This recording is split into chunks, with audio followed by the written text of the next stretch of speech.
কলকাতায় দ্য বেঙ্গল ফাইলসের ট্রেলার লঞ্চে ধুন্ধুমার। ঝলকেই বিভাজনের উস্কানি বিবেকের।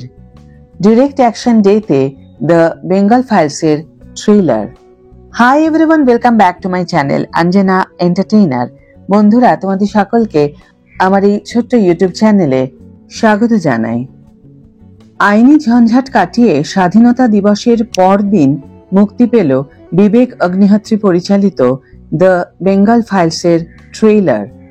ডিরেক্ট অ্যাকশন ডের বিভীষিকাময় স্মৃতি উস্কে দিতে সেই দিনটিকেই ট্রেলার লঞ্চের সময় হিসেবে বেছে নিয়েছেন বিবেক অগ্নিহোত্রী। কলকাতায় ট্রেলার মুক্তি নিয়ে একগুচ্ছ অভিযোগ তুলেছেন পরিচালক। তার অভিযোগ, রাজনৈতিক চাপেই নাকি কলকাতায় দ্য বেঙ্গল ফাইলসের ট্রেলার লঞ্চের অনুষ্ঠান বাতিল হয়েছে। বিবেকের দাবি, 5 তারা হোটেলে ট্রেলার দেখাতে গিয়েও বাধাপ্রাপ্ত হয়েছেন তিনি। মাইকের তার কেটে দেওয়ার অভিযোগও উঠেছে। এদিকে পরিচালকের বিরুদ্ধে পাল্টা অভিযোগ, তিনি পুরসভার কাছে অনুমতি নেননি। দ্য বেঙ্গল ফাইলসের ট্রেলার লঞ্চ নিয়ে শনিবার এক প্রকার ধুন্ধুমার পরিস্থিতি শহরে, কিন্তু সেই সঙ্গেই প্রশ্ন উঠেছে, পুরসভার অনুমতি না নিয়েই বিবেক অগ্নিহোত্রী কিভাবে একগুচ্ছ কর্মসূচির ঘোষণা করেছিলেন, কিংবা তারকাখচিত গোটা টিম নিয়ে শহরে প্রচার করতেন। কারণ একাধিক তারকা সমাবেশ থাকলে সেক্ষেত্রে বাড়তি পুলিশি নিরাপত্তার প্রয়োজন। শুধু তাই নয়, তার তোলা রাজনৈতিক চাপের অভিযোগের প্রেক্ষিতেও কোন রকম প্রমাণ বিবেক এখনো দেখাতে পারেননি।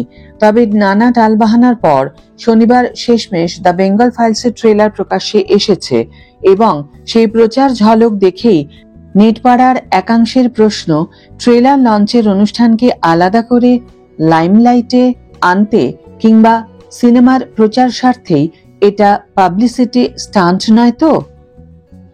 ঠিক কি দেখা গেল ট্রেলারে? অবিভক্ত বাংলার সাম্প্রদায়িক হিংসার ঘটনা যেভাবে দিল্লির রাজনীতিতে প্রভাব ফেলেছিল, সেই ঘটনাই পর্দায় ফুটিয়ে তুলতে চলেছেন পরিচালক। পড়ন্ত বিকেলে গঙ্গার জলে সূর্যের আভা, হাওড়া ব্রিজ, কলকাতার প্রেক্ষাপটে বিবেকের সিনেম্যাটিক ফ্রেমে ফুটে উঠেছে দেশভাগের সময়কার কথা, জিন্নার সাম্প্রদায়িক বীজ বপনের ষড়যন্ত্রের কথা, মেরুকরণের রাজনীতি আর ধর্মীয় ধ্বজাধারীদের অত্যাচারে সাধারণ মানুষের প্রাণহানির কাহিনী দেখা গেল। তবে প্রেক্ষাপট 1946 সালের 16ই আগস্ট হলেও একাধিক দৃশ্যে সাম্প্রদায়িক বিভাজন উস্কে দেওয়ার সংলাপ রাখার অভিযোগও উঠেছে। এদিকে বিবেক অগ্নিহোত্রী ট্রেলার লঞ্চের ঘটনা নিয়ে বলছেন, সত্যজিৎ রায়ের মাটিতে দাঁড়িয়ে এমন পরিস্থিতির মুখোমুখি হতে হবে ভাবিনি। ছবিতে গুরুত্বপূর্ণ ভূমিকায় শাশ্বত চট্টোপাধ্যায়, গোপাল পাঁঠার চরিত্রে সৌরভ দাস, গান্ধীজির ভূমিকায় অনুপম খের এবং সন্ন্যাসিনীর চরিত্রে দেখা গেল পল্লবী যোশীকে। বিবেক অগ্নিহোত্রীর ফাইলস ট্রিলজির তৃতীয় রাজনৈতিক থ্রিলার দ্য বেঙ্গল ফাইলস। খবর আগেই ছিল যে তাসকান ফাইলস, কাশ্মীর ফাইলস ছবির পর বাংলার রাজনৈতিক প্রেক্ষাপটে ছবি বানাতে চলেছেন পরিচালক। গত বছর অক্টোবর মাসে ছবির ফার্স্ট লুক প্রকাশ্যে এনে বিবেক হইচই ফেলে দিয়েছিলেন। এই ছবির নাম তখন দ্য দিল্লি ফাইলস ছিল, তবে সাবলাইনে উল্লিখিত ছিল দ্য বেঙ্গল চ্যাপ্টারের কথা। পরে অবশ্য দর্শকদের ঘাড়ে বন্দুক রেখে বিবেক ছবির নাম বদলে দ্য বেঙ্গল ফাইলস করে ফেলেন। জুন মাসে ছবির ঝলকে যে রোমহর্ষক কোলাজ দেখিয়েছিলেন, তাতে প্রশ্ন উঠেছিল, বিবেক কি কোনো অভিসন্ধি নিয়েই বাংলার 26 বিধানসভা ভোটের আগে নিজের সিনেমার নাম বদলে দ্য বেঙ্গল ফাইলস রাখলেন? এখন রাজনৈতিক বিষয়টা আমার জানা নেই, তবে দ্য বেঙ্গল ফাইলস ইতিহাসেরই প্রদর্শন বলে বলা হচ্ছে।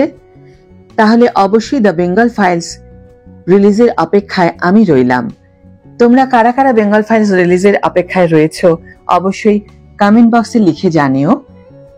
আর যদি তোমাদের কারোর অন্য কোনো বক্তব্য থাকে সেটাও তোমরা কমেন্টের মাধ্যমে লিখে জানিও। ভিডিওটি যদি ভালো লেগে থাকে তাহলে অবশ্যই একটা ছোট্ট করে লাইক দিও, শেয়ার করো বন্ধুদের সাথে। যারা এখনো আমার চ্যানেলটিকে সাবস্ক্রাইব করোনি তারা অবশ্যই চ্যানেলটিকে সাবস্ক্রাইব করে আমার পাশে থেকো। আর যারা অলরেডি সাবস্ক্রাইব করে দিয়েছো তাদের জন্য আমার অনেক ভালোবাসা এবং অনেক ধন্যবাদ। আজ তাহলে বিদায় বন্ধু, দেখা হবে পরের ভিডিওতে। ভালো থেকো, সুস্থ থেকো, সঙ্গে থেকো।